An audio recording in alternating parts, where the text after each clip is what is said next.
The man had barely stepped out to grab a bite when something major happened outside. He rushed out and saw people lining the street, all staring up at the sky. Nick followed their gaze and saw a massive cloud in the distance, dark and towering, blotting out the sky like an upside-down abyss pressing down on the horizon. Curious, Nick ran into the backyard to get a better look. But the closer he got to the eye of the storm, the stronger the wind became. What was even stranger was that the wind was flowing backward, being pulled straight toward the storm's center, and the faint glow flickering inside the dark clouds made it clear this was no ordinary weather event. Then, in the next instant, the wind stopped completely. All surrounding noise vanished at once. It was as if the world had been muted. It's okay.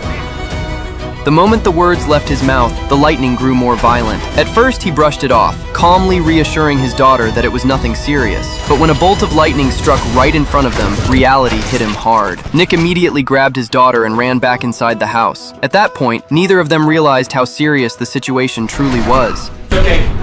You're fine. He hid right behind our house. Yeah, well, it's not gonna hit there again. Okay, because lightning doesn't strike twice in the same place.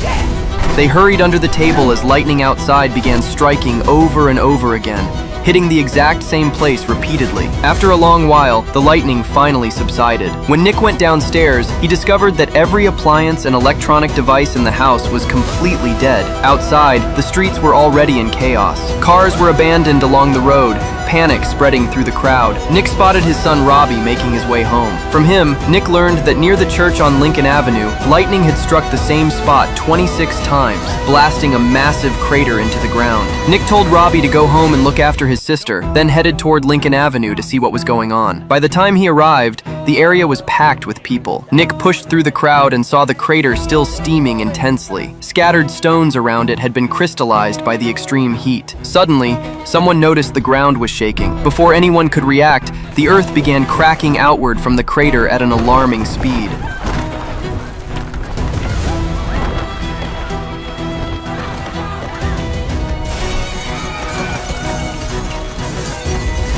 Two police officers tried to clear the onlookers, but caught up in the crowd mentality, most people chose to stay and watch. Then the cracks spread even faster. The church by the roadside was torn clean in half by the immense pulling force. As the church's roof collapsed into the pit, the ground rose and fell as if breathing, then caved in with a thunderous crash. It was as if something was forcing its way up from beneath the earth. A car by the roadside had barely slid into the crater when, in the very next second, it was violently launched back out by some unknown force.